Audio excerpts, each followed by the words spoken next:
তো hello guys, welcome to my channel Rasel explainer. তো আজকের এই ভিডিওতে আমি কথা বলবো আজকের মানডে নাইট ড্রতে কী হলো, আর এই ভিডিওতে আমি মানডে নাইট ড্রটা পুরোপুরি শর্টে এক্সপ্লেন করব, আর আমি মেন জিনিসের ওপরই ফোকাস করব। আগেই বলে দিচ্ছি, মানে বেশি ডিটেলসে আমি এক্সপ্লেন করবো না, কারণ বেশি ডিটেলসে এক্সপ্লেন করতে গেলে ভিডিওটা অনেক লম্বা হয়ে যায়, আর অনেকের আবার লম্বা ভিডিও পছন্দ হয় না। তো আজকের সংক্ষেপে এক্সপ্লেন করব আর মেন জিনিসের উপরই ফোকাস করব। তো আজকের ড্রয়ের শুরুতে আমরা দেখতে পাই যে উসো আর এখানে আমাদের চ্যাম্পিয়ন যে আছে ডেমন প্রিস্ট, তার একটা সেগমেন্ট। এখানে চ্যাম্পিয়ন আর চ্যালেঞ্জারের মধ্যে যেরকম কথাবার্তা হয়ে থাকে সেরকমই কথাবার্তা হয়।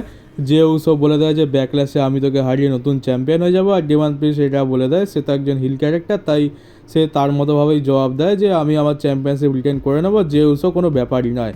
আর আমরা লাস্টের দিকে দেখি যে জেডি ম্যাকডন এখানে পেছন থেকে যে উসোর উপর অ্যাটাক করতে যায়, কিন্তু যে উসো বুঝে যায় আর নিচু হয়ে যায়, আর যার ফলে সে জেডি ম্যাকডন আর একদম ডেমন প্রিস্টের উপরে সেই অ্যাটাকটা চলে যাচ্ছিল। কিন্তু তারপরে আমরা দেখি যে উসো সেই সুযোগের লাভ উঠিয়ে যেখানে ডেমন প্রিস্টকেই সুপার কিক লাগিয়ে দেয়, আর লাস্টের দিকে আমরা দেখতে পেলাম যে উসো পালিয়ে যায়, আর এখানে ডেমন প্রিস্ট জেডি ম্যাকডনের উপর প্রচণ্ড রেগে যায়, কারণ তার কারণেই যে উসো সুপার কিক মারতে সফল হয়ে যায়। এছাড়া আমরা রতে ট্যাগ টিম চ্যাম্পিয়নশিপের জন্য ম্যাচ দেখতে পাই অসাম ট্রুথ ভার্সেস ডিআইওয়াই। আর এখানে খুবই সাধারণ ব্যাপার যে এখানে অসাম ট্রুথ তাদের চ্যাম্পিয়নশিপ রিটেন করে নিয়েছে, কারণ তারা সবে নতুন চ্যাম্পিয়ন হয়েছে, এত তাড়াতাড়ি তো তাদের থেকে চ্যাম্পিয়নশিপ যাবে না। তো এখানে অসাম ট্রুথ জিতে গেছে। আর আমরা লাস্টের দিকে একটা জিনিস দেখতে পেলাম যে এখানে জনি গার্গানো ঠিকঠাক ছিল, সে অসাম ট্রুথ মানে আর ট্রুথ আর মিসের সাথে হাত মিলাচ্ছিল, কিন্তু এখানে টমাসো চ্যাম্পা রিং থেকে বেরিয়ে যায়। আর এমনটা মনে হচ্ছে যে টমাসো চ্যাম্পা খুব একটা খুশি নয়, আর আমরা টমাসো চ্যাম্পার হিল টার্ন দেখতে পাবো, আর ডিআইওয়াই হয়তো ভেঙে যাবে লাস্টের দিকে। আর আমরা রেসেলমেনিয়ার পর গানথারেরও রিটার্ন দেখতে পাই। গানথার এখানে আসে, তার রেসেলমেনিয়া ম্যাচ নিয়ে দু একটা কথা বলে, আর মেন যেটা হচ্ছে যে গানথারের ফিউচার কী হবে। গানথার এটাই বলে যে সে ওই সৌদি আরবে যে শোটা হবে ব্যাকলেসের পরে, যে প্রিমিয়াম লাইভ ইভেন্টটা রয়েছে ওটা সৌদি আরবেই হতে চলেছে, আর সেটা হবে কিং অফ দ্য রিং। যে কিং অফ দ্য রিং আর queen of the ring tournament আছে সেটা ওই সৌদি আরবেই হবে, আর সম্ভবত আমরা একটা আইডিয়াও পেয়ে গেছি যে সেই পেপার ভিউয়ের নাম কী হতে চলেছে। তো গান্থার বলে যে সে কিং অফ দ্য রিং টুর্নামেন্টটা জিতবে। তো এইটা শুনে খুব একটা খুশি তো হলাম না, কারণ লাস্ট টাইমে আমরা যে দুজন কিং অফ দ্য রিংকে দেখতে পেয়েছিলাম তারা হচ্ছে ব্যারেন কর্বিন আর জেভিয়ার হুডস। তো তাদের সাথে কী হয়েছিল সেটা তো আমরা ভালোভাবেই জানি। তো কিং অফ দ্য রিংয়ের তো আর কোনো মানে হয় না, মানে এটা যে জিতবে তার তো একদম জীবন বরবাদ। আর গান্থার এই কিং অফ দ্য রিং টুর্নামেন্টে আছে, তো তার মানে ধরে নিতে পারো যে এইটা গান্থারেরই জেতার বেশি চান্স আছে।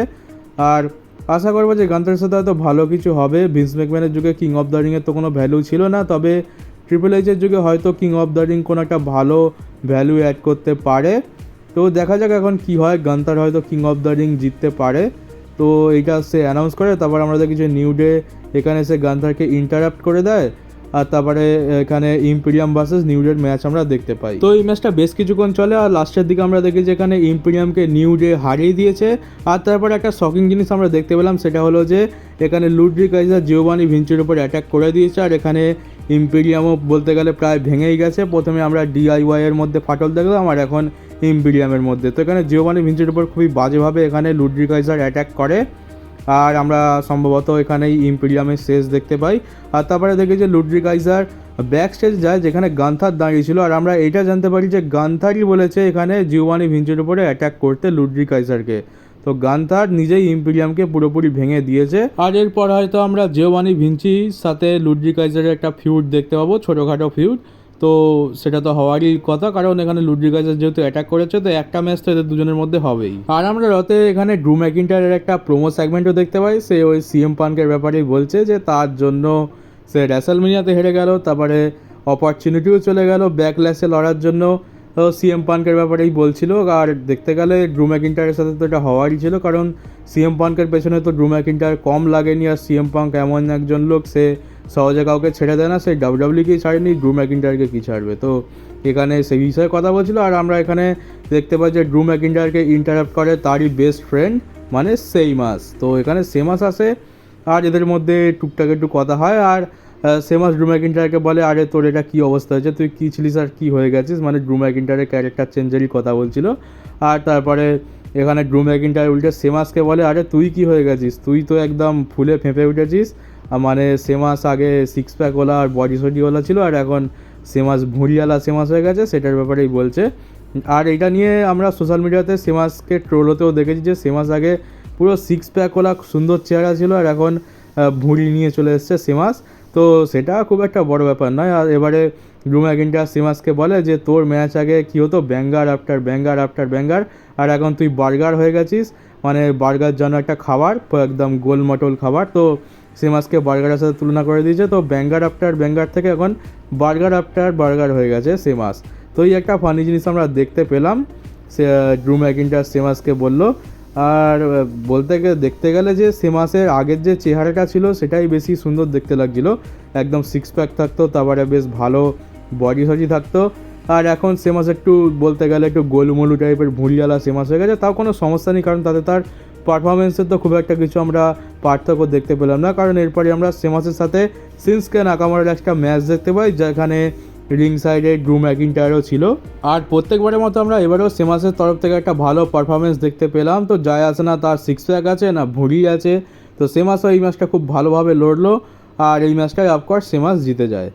তারপর আমরা চ্যাট গেবালকে দেখতে পাই পুরো আলফা একাডেমির সাথে, আর এখানে চ্যাট গেবাল এক্সপ্লেন করতে আসে যে আগের সপ্তাহে সে কেন হিল টার্ন করেছে আর স্যামিজনের উপর অ্যাটাক কেন সে করেছে। দেখতে গেলে সে ইন্টারকন্টিনেন্টাল চ্যাম্পিয়নশিপ ম্যাচও হেরে গেল, আর তারপরে ফার্স্ট্রেটেড হয়ে স্যামিজনের উপর অ্যাটাকও করে দিয়েছে। তো তারই এক্সপ্লেনেশন হিসাবে সে এখানে কি করে যে সে পুরো আলফা একাডেমিকেই দায়ী করে দেয়, বলে যে সে এখন সে এতদিন ধরে লুজারদের মধ্যে ট্রেনিং করছিল, আর যার ফলে সে পুরোপুরি একজন ফেলিয়ার হয়ে গেছে, তাদের মতো লুজার হয়ে গেছে, যার ফলে সে চ্যাম্পিয়নশিপ জিততে পারেনি। তো এখানে সমস্ত দোষ তার টিমের উপর চাপিয়ে দিয়েছে, ম্যাক্সিম ডুপ্রি, ওটিস আর আকিরা টোরজাবা, এরা হচ্ছে লুজার। তো এই লুজারদের সাথে এতদিন সে ট্রেনিং করেছে, যার ফলে সেও একটা লুজার হয়ে গেছে, আর সে ম্যাচ হেরে গেছে, যার ফলে তার কিছু চেঞ্জের দরকার ছিল আর সে চেঞ্জ করেছে। তো মানে নিজে কিছু করতে পারলো না, আর এখন সব দোষ হয়ে গেল ওটিস, ম্যাক্সিম ডুপ্রি আর আকিরা টোরজাবা। তো এই একটা জিনিস আমরা জানতে পারলাম। তো প্রথমে ডিআইওয়াই, তারপরে আমরা দেখতে পেলাম ইম্পেরিয়াম, আর এখন আলফা একাডেমির মধ্যেও একটা ভাঙন আমরা দেখতে পেয়ে গেছি। তো মানডে নাইট ড্র থেকে এখনও পর্যন্ত আমরা 3খানা টিমের ভাঙন দেখতে পেয়েছি, আর 4 নম্বর টিমের ভাঙনটা আসতে চলেছে, সেটার ব্যাপারে কথা বলবো। এছাড়া আমরা দেখতে পাই অ্যান্ড্রাডে আর রিকোসে ভার্সেস স্যান্টোস এসকোবার আর জেডি ম্যাকডোনাল্ড একটা ম্যাচ। আর এখানে স্যান্টোস এসকোবার ছিল এই কারণেই, কারণ আমরা জানতে পারি যে রিয়া রিপ্লির মতো ডমিনিক মিস্টেরিও ইনজর্ড হয়ে গেছে। রিয়া রিপ্লির ডান হাত ইনজর্ড হয়েছে আর ডমিনিক মিস্টেরিওর বাঁ হাত ইনজর্ড হয়েছে, আর তার লিগামেন্টে চোট লেগেছে। তো সেটা ঠিক হতে কত সময় লাগবে সেটাও আমরা জানি না। তো এখন ইনজুরির সময় চলছে, যে পাচ্ছে সে ইনজর্ড হয়ে যাচ্ছে, খুবই খারাপ সময় যাচ্ছে। সেথ রলিন্সও ইনজর্ড, আর রিয়া রিপ্লিও গেল, আর এখন ডমডমও কতদিনের জন্য গেল সেটা কেউ জানে না। তো লাস্টের দিকে আমরা দেখি যে এই ম্যাচে ডেমান প্রিস্ট এসে অ্যাটাক করে দেয়, আর তারপরে আমরা জাজমেন্ট ডেতেও ভাঙন দেখতে পাই। এখানে ডেমান প্রিস্ট জেডি ম্যাকডোনাল্ড ডমডমকে বলে দেয় যে আমার জাজমেন্ট ডেকে কোনো রকম দরকার নেই, বরং জাজমেন্ট ডেরই আমাকে দরকার। তো এইখান থেকে তো পুরোপুরি পরিষ্কার যার কদিনের মধ্যেই জাজমেন্ট ডে ভাঙতে চলেছে। তো প্রথমে আমরা দেখতে পেলাম ইম্পেরিয়াম ভাঙলো, তারপর ডিআইওয়াইয়ের মধ্যে ভাঙন ধরলো, আলফা একাডেমি প্রায় ভেঙেই গেছে, আর জাজমেন্টও কয়েক সপ্তাহের মধ্যে ভেঙে যাবে। আর মনে হচ্ছে যে খুব তাড়াতাড়ি আমরা ফিন বেলারেরও ফেস টার্ন দেখতে পাবো, আর তার ইন্ডিকেশন আজকের আমরা মানডে নাইট ড্র থেকে দেখতে পেলাম। আর ডেমন প্রিস্ট চ্যাম্পিয়ন হওয়ার পর তার অহংকার প্রচণ্ড বেড়ে গেছে, তার ইগোর কারণে সে এখন নিজেকে সবথেকে উঁচুতে মনে করছে, সে তার টিম মেম্বারদেরও কোনো কেয়ার করছে না, সেটাও আমরা দেখতে পেলাম। আর যেখানে ডেমন প্রিস্টের ইগোই হবে মেন কারণ জাজমেন্টের ভাঙার। তো ডেমন প্রিস্টের ইগোর কারণে জাজমেন্টে ভাঙতে চলেছে খুব তাড়াতাড়ি, হয়তো আর বড়জোর 2 সপ্তাহ টিকবে জাজমেন্টে, এমনটাই মনে হচ্ছে। এছাড়া আমরা ব্যাকস্টেজে ডমিনিক মিস্টেরিও আর লিভ মর্গানকে সামনাসামনি আসতে দেখি, তোমরা দেখতেই পাচ্ছ কেমনভাবে দুজনকে দেখছে। তো জাজমেন্টে ভাঙতে চলেছে, রিয়া রিপ্লি নেই, ডমডম ইনজর্ড হয়ে গেছে। তাহলে কি এখন লিভ মর্গান হতে চলেছে ডমডমের নতুন মামি? তো দেখে তো এমনই মনে হচ্ছে যে রিয়া রিপ্লির জায়গাটা ডমডমের জীবনে লিভ মর্গান নিতে চলেছে। তো ডমডমের কপাল তো দারুণ ভালো, একদিকে রিয়া রিপ্লি, আর রিয়া রিপ্লি চলে গেলে তো লিভ মর্গান, তো আসল জীবন তো এই কাটাচ্ছে। তো এই একটা জিনিস আমরা জানতে পারলাম। এবার আসি আজকের রয়ের মেন ইভেন্টে, মানে এখানে রিয়া রিপ্লি যেহেতু চ্যাম্পিয়নশিপ রিলিংকুইশ করে দিয়েছে, তাহলে একটা ব্যাটেল রয়্যাল ম্যাচ হবে, আর সেখানে যে জিতবে সে হবে নতুন উমেন্স চ্যাম্পিয়ন।